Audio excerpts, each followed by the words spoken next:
જિલ્લા પંચાયતનો પ્રમુખ, ધારાસભ્ય, સંસદ સભ્ય એને લાયકાત કરો. તમારે જે કંઈ રજૂઆત હોય એ રજૂઆત, તમે સરપંચ હોવ, તમે આગેવાન હોવ, તમે તાલુકા જિલ્લા પંચાયતના સભ્ય હોવ, આ બધું ધારાસભ્યને આપવું પડે. સાહેબ, મેં અગાઉ કીધું, આપણે ત્યાં તો એક ફેશન બની ગઈ છે ફેસબુક અને વોટ્સઅપના માધ્યમથી કામો માંગવાની.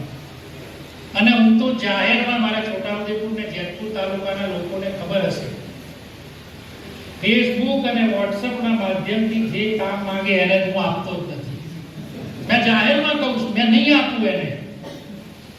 એની પાસે આટલી પણ ટાઈમ નહીં. અને આ રીતે માંગીએ તો ટેવ પડી જાય. અને તમે નવા ચૂંટાયેલા સરપંચ મિત્રો છો, મેં ઘણી ગ્રામ પંચાયતો એવી જોઈ છે, મોટરસાયકલ ઉપર બેઠો બેઠો તાલુકા પંચાયતની બહાર ઠરાવ લખી તઈ નીનો એજન્ડા કાઢ્યો. એજન્ડા પણ કાઢતા નથી આવડતું. 7 કે 10 દિવસ પહેલા પંચાયતની સભાનો એજન્ડા કાઢવો પડે, બધું લખવું પડે ને. છેલ્લું પંચાયતના ઓરિજિનલ ઠરાવ બુકની અંદર ઠરાવ થાય એવું કામ કરજો, કારણ કે હોમેનું તંત્ર પણ બધું જાગૃત છે. પછી અમારા જેવા વચ્ચે પડી દેવા દેલા સમાધાન કરવું પડે, અને સમાધાન કરવા તમારે ખર્ચો કરવો પડે. મફત તો કોઈનું થયું જ નથી હો.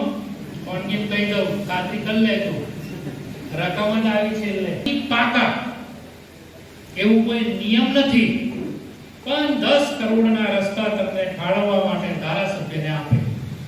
એટલે અમારે આખા મત વિસ્તારમાંથી પસંદ કરવાના આ કામો.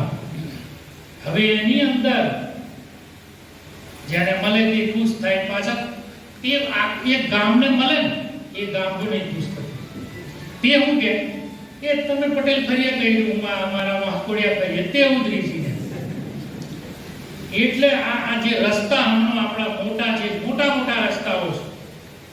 અમને રાજ્ય સરકારમાં જઈએ ત્યારે સેક્રેટરી સાહેબ, ઇવન મુખ્યમંત્રી કાર્યાલય પણ અમને એમ કહે છે કે તમે યાર એક ફરિયું જોડવાની વાત નહીં કરશો, તમે તમારા જે મુખ્ય રસ્તા છે એને 7-7 મીટરના પહોળા કરો. એ રસ્તા ઉપર તમારું જે પહોંચ હોય ને પાઇપ નાળું આવે છે, એ પાઇપ નાળું તોડીને તમે સ્લેબ ટ્રેન બનાવી 12માસી રસ્તો બનાવો. પણ હવે અમે આ થોડુંક શરૂઆત કરી, એટલે હવે બધા જ ફરિયાદી અનેક માંગણી. આ અમારા કુલસિંહભાઈ તો લિસ્ટ જ લાંબુ કરી દીધું, 2-4 મેર પાડી આવ્યો. એટલે તો